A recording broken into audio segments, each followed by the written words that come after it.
Ce soir, je vous propose de vous mettre à la place de personnes qui vivraient en 3010.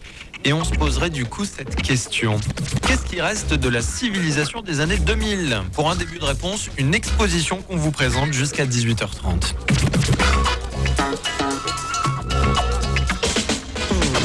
3010, l'héritage à voir au donjon de Niort. Une exposition de Daniel Doutre qui est notre invité ce soir. Bonsoir. Bonsoir. Vous n'êtes pas seul parce qu'avec vous, vous êtes artiste et vous avez fait venir d'autres artistes pour participer à cette exposition, dont Sébastien Maille. Bonsoir. Bonsoir. Vous êtes plutôt dans la musique, compositeur. Voilà, c'est ça. Et on va commencer par expliquer le principe de cette exposition. 3010, l'héritage, Daniel Doutre. Vous, vos passions artistiques, elles touchent à quels arts ? Ma passion artistique est avant tout la peinture et la sculpture. Mais là, j'avoue que j'ai dévié il y a 4 ans et demi. J'ai eu un coup de gueule. Un coup de gueule en voyant une photo quelque part, je ne sais où, d'un cimetière de sous-marins avec ses couleurs d'oxyde, les deux oxyde de cuivre, oxyde de fer et ces espèces de couleurs délétères. Donc vert et rouge, quoi. Vert de gris, hein. Ouais, vert de gris. Plutôt noir. Voilà. Donc c'est un peu un passage. J'ai dit donc il faut absolument que je fasse quelque chose. Je me suis situé un objectif. Je fais 50 toiles d'1 mètre de haut. Je ne sais pas tant que ça prendra, mais je pense qu'en 2010 ça sera fini, donc je vais l'appeler 3010. Donc j'ai 2 ans de retard, mais enfin ça fait rien. Donc je suis arrivé à 59 toiles, et donc quand nous rentrons à l'intérieur de ce donjon, nous n'avons pas pris une ride, mais nous sommes dans 3010. Et là, on se plonge dans un univers aussi musical. On va déjà se plonger dans cet univers musical que vous avez créé, vous, Sébastien. Oui. Parce que vous, votre truc, c'est la musique électronique avant tout. La musique électronique et la musique même, voilà, en un mot, la musique universelle, la musique. Moi, je fais de la musique au synthétiseur, donc voilà, on peut faire toutes sortes de musique. C'est ce qui est intéressant. Sébastien, du coup, c'est facile de se projeter 1000 ans plus tard. Ah, ben en fait, il faut s'intéresser d'abord à l'artiste. Alors moi, j'ai vu quelques toiles. Du coup, à partir de ces toiles, j'ai voulu m'imprégner de ces images, de ces photos, ces sculptures. Et je me suis mis après dans mon studio tout seul, puis j'ai essayé de m'immerger un petit peu dans l'univers 3010. Donc c'est pour ça que je suis parti sur des sons assez futuristes. Et donc le synthétiseur, c'est l'idéal pour pouvoir faire de la création. Futuriste. 3010, l'héritage, ça pourrait presque faire le titre d'un film. En tous les cas, c'est une exposition à voir au donjon de Niort jusqu'au mois de mars. Les artistes sont avec nous ce soir sur France Bleu Poitou. Et on se retrouve après Daniel Balavoine. Les gens me font la réflexion, vous avez réussi à faire des œuvres d'art avec des vilaines choses. Parce que j'ai travaillé l'ordre, le tableau est propre, malgré sa couleur, malgré le message. Et je peux vous dire qu'il y a des gens qui sortent, notamment hier, une dame, elle a enlevé ses lunettes pour s'essuyer les yeux parce qu'elle était très émue en disant mais c'est pas possible, c'est vrai en plus, qu'est-ce qu'on est en train de léguer à nos enfants, qu'est-ce qui va rester dans 1000 ans? Pour expliquer aux auditeurs qui prennent l'émission en cours de route, vous avez utilisé des choses quotidiennes, des choses de tous les jours pour fabriquer des restes en fait, archéologiques. Des choses qui me chagrinent. Voilà. Mais, et on se projette donc dans votre exposition dans 1000 ans. En 3010. Voilà. On arrive là en 3010 oui. Et vous n'allez pas me dire mais là on arrive à notre époque en 2012 on arrive à savoir des choses sur le passé parce qu'on analyse, parce que si, parce que ça. Et là il y a des par exemple dans les légendes de vos toiles, il y a vraiment des questions qui sont posées où les gens de 3010 tapent vraiment à côté. Quand ils regardent par exemple une toile de jean. Oui, la toile de jean, ils passent à côté en se demandant pourquoi on sait qu'en 2000 jusqu'en 2200 par là, on sait que ce jean était porté par la quasi-totalité de la planète. C'est absolument incroyable. Alors, s'agissait-il d'une dictature qui l'imposait ou tout bêtement d'une publicité abétissante? Mais pourquoi il n'y a pas de suivi dans votre scénario? Pourquoi il n'y a pas de suivi dans l'histoire? Pourquoi il y a un moment, il y a un blackout et on ne sait plus ce qui se passait en 2000? Parce que on sait quand même, il y a des légendes, il y a des choses que nous savons quand même. Oui, non, mais ce que je veux dire, non, mais concrètement, ce que vous m'avez dit, là, on en parlait en antenne, Ouais. il s'est passé un événement qui Oui. fait qu'il faut tout reconstruire en Il faut 3000. tout reconstruire. C'est ça L'événement, c'est quelque chose qui me chagrine. Ouais. C'est la supraconductivité, c'est tout bêtement ces ingénieurs fous qui sont en train de vouloir essayer de faire flotter des objets dans l'air. Et Ça, c'est vraiment ce qu'on essaie de faire. Ça, c'est vraiment. Hein. Bon, remarquez, on disait en l'an 2000, les voitures voleront, Oui, toujours pas. mais enfin, n'empêche que l'année dernière, deux savants ont fait vibrer une cellule 10 millions de fois supérieure au champ magnétique de la Terre.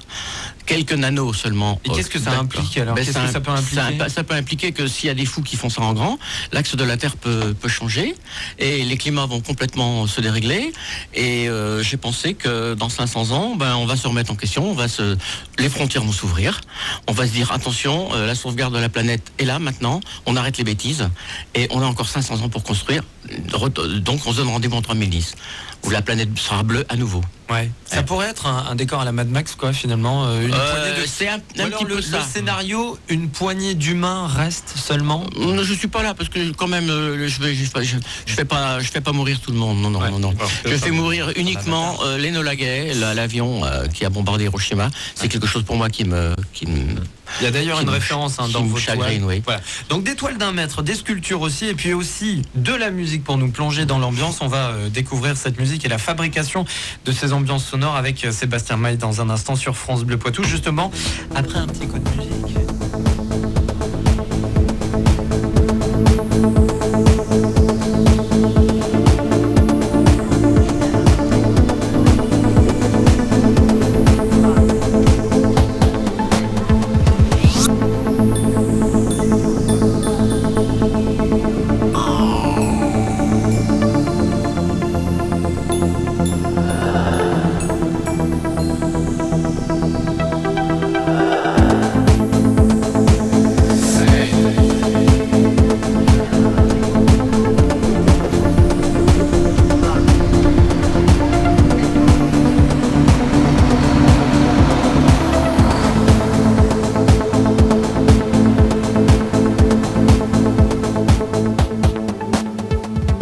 Exposition 3010, l'héritage à découvrir jusqu'au mois de mars au donjon de Niort.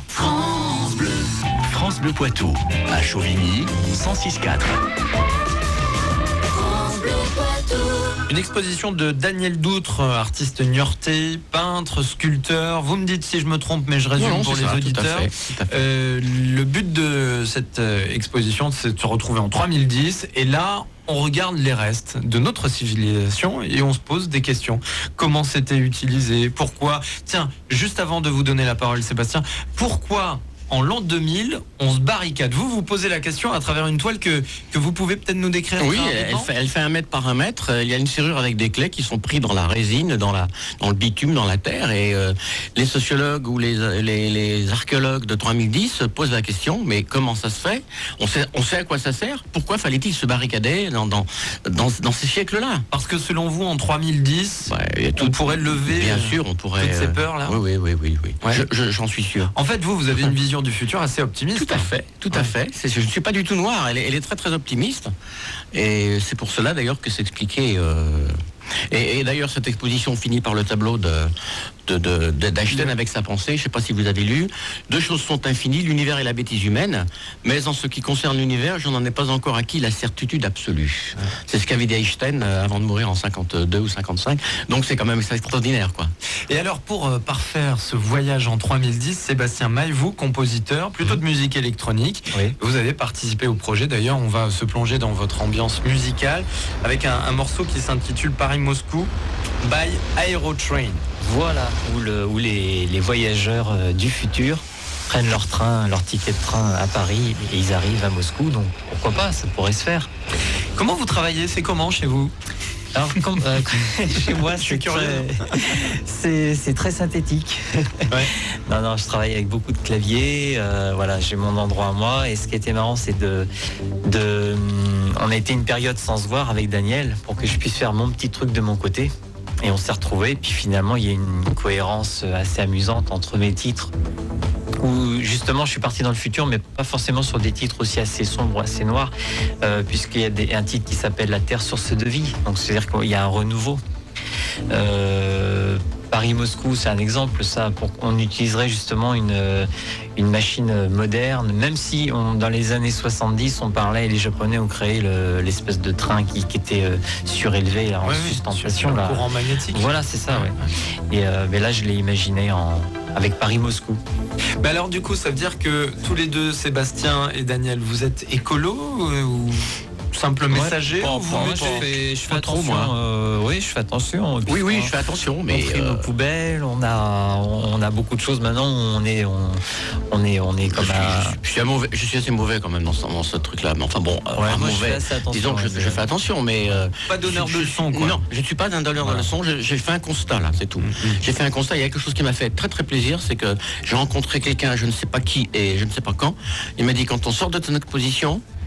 Eh bien, quand j'ouvrirai ma fenêtre pour balancer mon mégot, j'aurai une pensée et je ferai attention. Ouais. Comme quoi, il y a une. J'ai au moins laissé un message. Voilà, il y a un message. S'il y en a qu'un sur 1000, c'est toujours ça. Sébastien Maille, d'ailleurs, l'album, il y a un album qui existe pour cette exposition qui s'appelle 3010 l'héritage et qu'on peut trouver au Donjon de Niort à l'occasion de l'exposition si on a envie de l'écouter tranquillement à la maison et de se replonger dans l'ambiance de l'exposition. Courte pause et nous nous retrouvons avec nos deux invités en 3010. Et on vous propose à travers cette exposition de se balader au 31e siècle, c'est ça? Tout à fait. C'est bizarre, Daniel Doutre, de le dire, mais une exposition qui se déroule au Donjon de Niort, avec une ambiance musicale, avec des éclairages, avec des sculptures aussi. Et j'aimerais, Daniel, que vous nous expliquiez, Sébastien, si vous voulez intervenir, vous y allez, il n'y a aucun problème, que vous nous expliquiez par exemple le principe de certaines de vos sculptures sur lesquelles vous jouez avec la lumière. Avec la lumière. Ouais. Alors ça, là, je suis un écologiste fini puisque j'ai fait les poubelles pour fabriquer ces sculptures qui font près de 80 cm de hauteur et elles ont été fabriquées centimètre par centimètre pour lorsqu'un projecteur les éclaire, elles forment une image très très très forte, comme ces deux enfants qui sont en train de se faire le bisou. Donc cette petite fille dont les enfants des écoles disent qu'elle est blonde alors qu'elle est en ombre, et que ce petit garçon est africain. Donc c'est le début du métissage, puisque je dis dans mon exposition qu'il n'y aura plus deux couleurs de peau en 2010, il n'y aura que des terriens, et je l'espère, qui se donneront la main.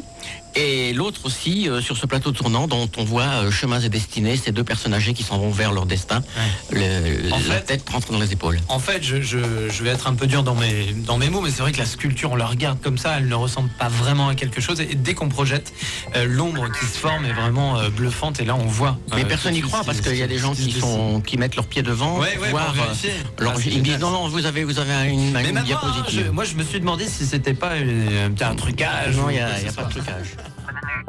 Daniel Doutre pour les peintures, les sculptures, gestes scéniques pour la mise en lumière et puis les musiques de Sébastien Maille. Donc une grosse équipe niortaise pour cette exposition qui est à voir jusqu'au mois de mars au Donjon de Niort. Merci à tous les deux. Merci à France Bleu. Longue vie du coup à l'exposition. On l'espère, elle pourra peut-être se balader. Et moi je mets tous les liens, toutes les infos sur bleupoitou.fr pour en savoir un petit peu plus. C'est vrai que ça fait du bien quand même, cette musique. Elle détend. On marque une pause dans cette société qui va très vite. Merci à tous les deux.